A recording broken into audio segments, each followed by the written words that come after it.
আসসালামু আলাইকুম। আমি রুমা মাহমুদ, আমার পেজ রুমাশালা স্কুল থেকে। সবাই কেমন আছো আপুরা? আলহামদুলিল্লাহ আমি ভালো আছি।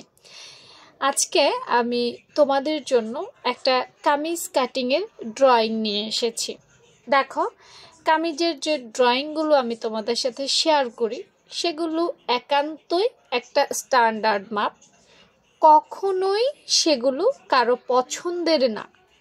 পছন্দের সাথে মিলার সুযোগ হয়তো খুব কমই থাকে, তবে এইসব মেজারমেন্টে অনেকেরই বানালে ভুল হতে পারে, সেটা আমি একদম তোমাদেরকে ক্লিয়ার করে বলে দিতে চাই।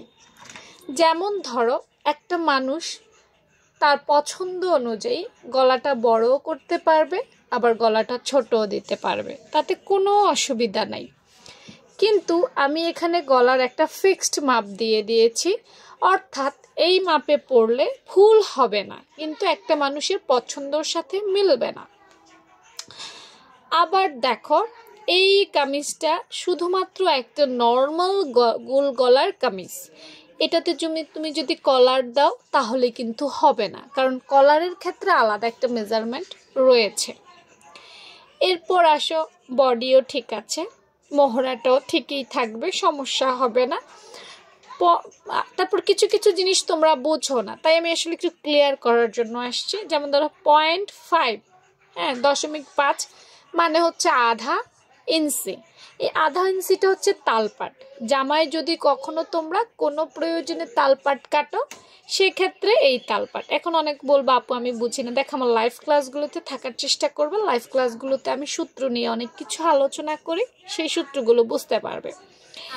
এরপর দেখো, এইখানে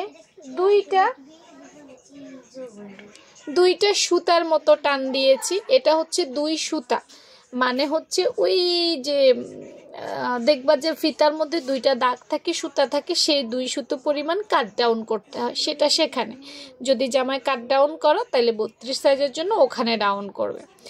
তারপর দেখো, এখানে কোমর প্যাট লাইন আমি 7 দিয়েছি, কোমর লাইন 8 দিয়েছি। এগুলো কোমর এবং প্যাট লাইনের মাপ।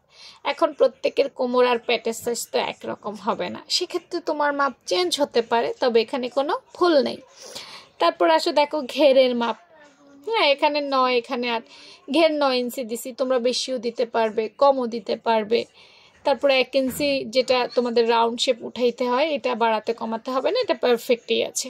তারপর দেখো, লম্বায় আমি 35 ইঞ্চি দিয়েছি। কেন, তুমি কি জামা ছোট পরলে কেউ কিছু বলবে? বড় পরলে কেউ কিছু পরবে না? অবশ্যই তুমি কাস্টমাইজ করে নিতে পারবে, ঠিক আছে? তো অবশ্যই তোমরা যারা সেলাই কাজ করো এতটুকু অবশ্যই বোঝো, যে কোনো ড্রেসের ক্ষেত্রে অবশ্যই কাস্টমাইজ করে নিতে হয়।